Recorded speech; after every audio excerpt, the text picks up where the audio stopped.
하나님 말씀은 누가복음 23장 32절부터 43절까지입니다. 이 누가복음 23장 30절부터 43절까지인데요. 39절부터 43절까지 합독하고 나서 누가복음 23장 32절부터 43절까지 보겠습니다. 우리 39절부터 43절까지 합독하도록 하겠습니다.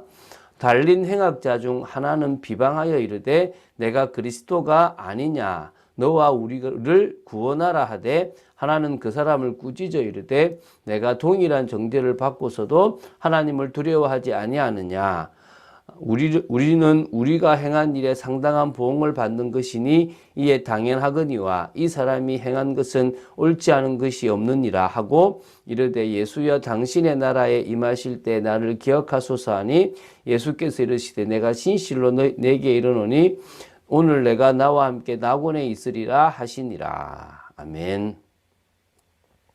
자, 지금 예수님께서 고난을 당하시고 십자가에 죽으신 이 금요일에 있었던 내용을 지금 누가복음 22장 47절부터 23장 56절까지 걸쳐서 지금 보고 있습니다.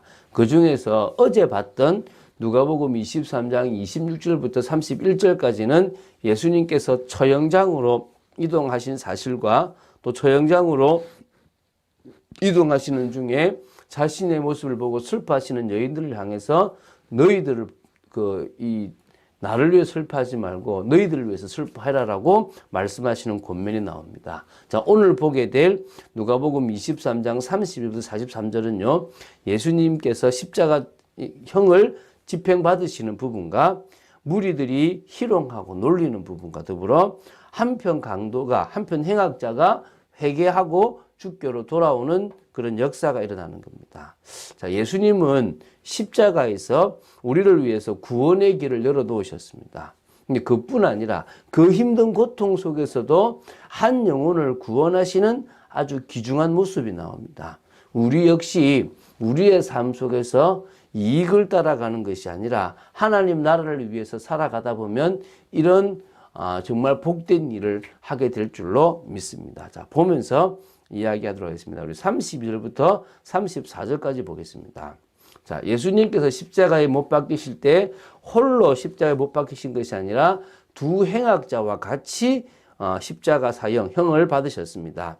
이 마태복음과 마가복음에 보면 단순한 강도에게 쓰는 단어를 쓰지 않았습니다. 어찌 보면 조국의 독립을 위해서 수단과 방법을 가리지 않았던 그런 샬롯인 그런 사람들이 당했던 그러니까 그런 죄수들을 가르치는 가리키는 그런 단어를 썼습니다. 그러니까 그냥 행악자가 아니라 사실은 어떤 의미에서는 독립군 같은 그런 모습이 있는 그런 분들입니다. 그래서 그런 사람들인데 그거를 셀롯인이라고 얘기를 하는데요.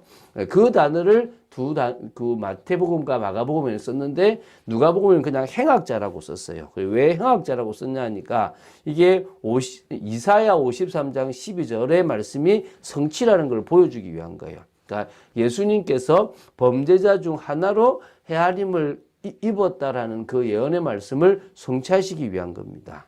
자, 그리고 이제 두 번째 볼게 해골이라는 곳이 있는 곳으로 갔는데요. 아람어로 골고다입니다. 라틴어로는 갈보리인데요. 해골 그 모형이 그 지형 모형이 해골 모형이라는 설이 가장 많은데 어쨌든 그 해골이라는 곳에 언덕에 세 개의 십자가가 있었습니다. 그 십자가 중에 중간에 예수님의 십자가가 있었고 양쪽에 행악자 두 사람이 있었으면 됩니다.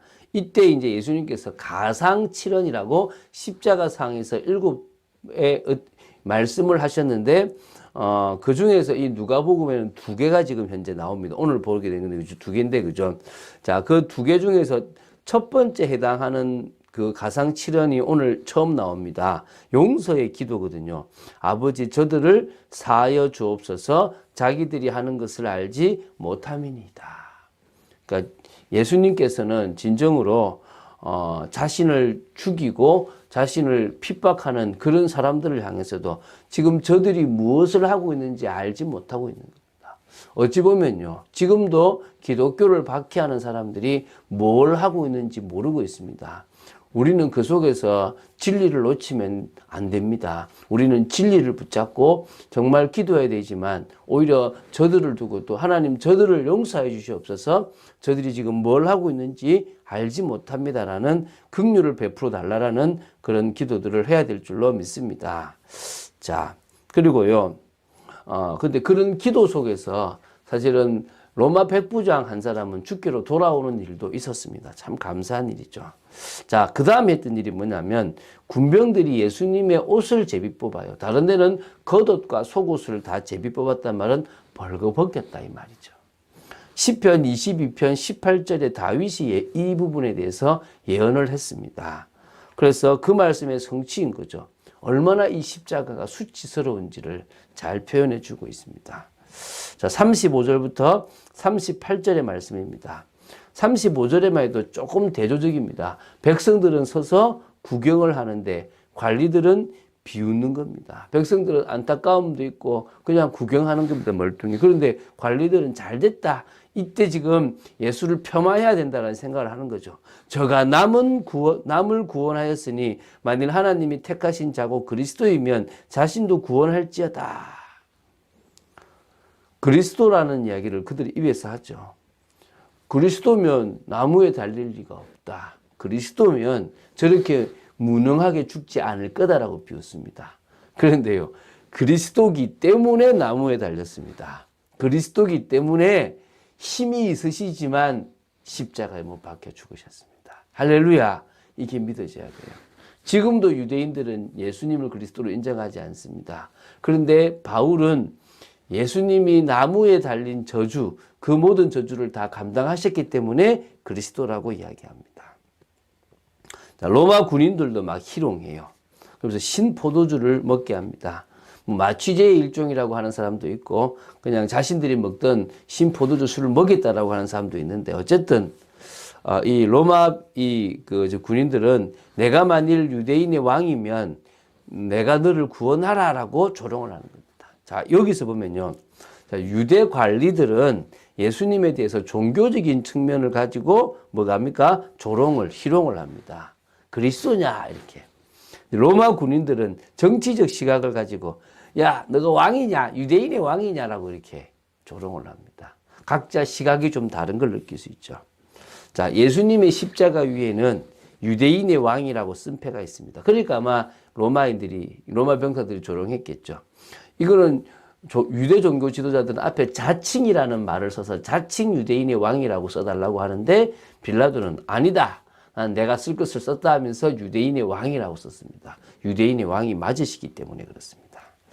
자, 39절부터 43절까지를 보도록 하겠습니다. 자, 함께 십자가에 못 박힌 두 행악자가 있습니다. 여기 보면 사실 오늘 이 누가복음에는 한 사람만 비방했다고 나오지만 마태와 마가복음에 보면은 처음에는 두 사람이 다 비방을 해요. 내가 그리스도가 아니냐, 너와 우리를 구원하라 라고 이렇게 비방을 하는 겁니다. 그런데 그 중에 한 사람은 비방을 하다 이 길거든요.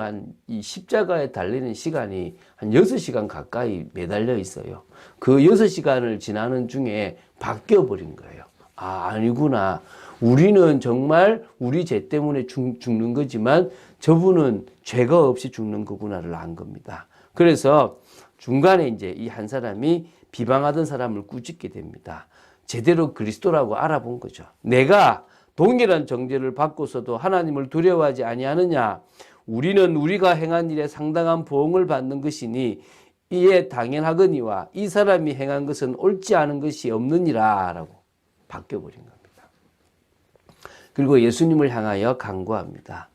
이게 중요한 거죠. 이게 진정한 회개입니다. 자신이 잘못한 것을 후회하는 것이 아니라 돌아서는 것입니다. 우리가 살아왔던 인생을 돌아서는 것입니다. 죄를 깨닫고 돌아서는 게 중요한 겁니다. 예수여, 당신의 나라에 임하실 때 나를 기억하소서. 이게 가상칠언 중에서 두 번째 말씀에 해당하는 겁니다. 내가 진실로 내게 이르노니 오늘 내가 나와 함께 낙원에 있으리라. 오늘 그런 주님의 축복을 우리는 받아 누리는 줄 믿습니다. 우리가 주님 앞에 회개하고 믿음으로 말미암아 주님의 이런 은혜를 받은 줄로 믿고요. 그 정도가 아니라 우리에게 성령이 역사하시면 우리는 정말 바뀐 인생을 살아가는 겁니다. 오늘 이제 금요 기도회 때 회복에 대한 이야기를 하면서 이제 그 얘기를 할 겁니다. 진정한 회복은 성령의 역사다. 그 역사가 있을 때 모든 것이 바뀌어지는 것입니다. 오늘 그런 축복이 있게 되길 바랍니다. 그래서 예수님께서는 십자가에 죽으시면서까지 한 영혼을 구원하신 것입니다. 우리는 우리의 아픔에서 벗어나려는 몸부림, 우리의 이익을 위해서 노력하는 삶 때문에 하나님의 뜻을 보지도 않고 또 생각하지도 않고 그냥 놓쳐버릴 때가 사실은 많습니다. 그렇게 우리는 정말 어떤 상황에서도 하나님의 뜻을 이룰 수 있는 믿음의 사람으로 서야 될 줄로 믿습니다.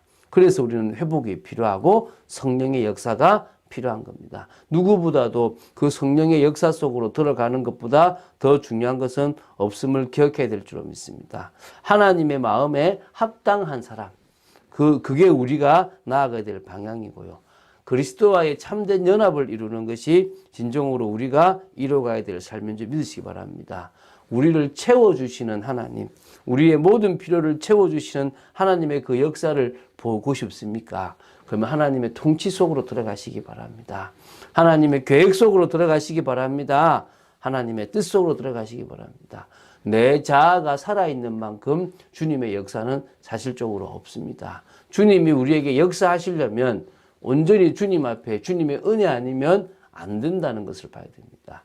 저는 사실은 제가 이렇게 이번 주간에 많이 깨달았던 것 중에 하나가 주님이 하나하나 가르쳐 주시는 사회까지 가려면 나도 아직 많이 멀었다라는 생각들을 합니다. 우리가 그런 하나님의 인도를 받는 사역으로 들어갈 수 있는, 그래서 어찌 보면요, 하나님의 그 역사를 사실적으로 우리의 삶 속에 누리는 그런 한 사람 한 사람들 되기를 주 예수 그리스도 이름으로 축원드립니다. 주는 그리스도시요 살아계신 하나님의 아들이심을 고백합니다. 믿음으로 나아갑니다. 저희들이 정말 복음 속에서 회복되기 원하고 오히려 예수님처럼 정말 저들의 무지를 오히려 놓고 긍휼이 임하기를 기도했던 그 모습처럼 저희들이 회복되고 성령의 역사 속에 있다면 이런 귀한 믿음의 사람으로 바뀔 줄로 믿습니다. 아버지 하나님, 정말 은혜 속에 있는 저희들 되게 하여 주시옵소서. 말씀 속에 있는 저희들 되도록 지켜주실 줄로 믿습니다. 아버지 하나님의 뜻을 이루는 귀한 삶이 되도록 지켜 주시옵소서. 감사드립니다. 주 예수 그리스도 이름으로 기도드립니다. 아멘.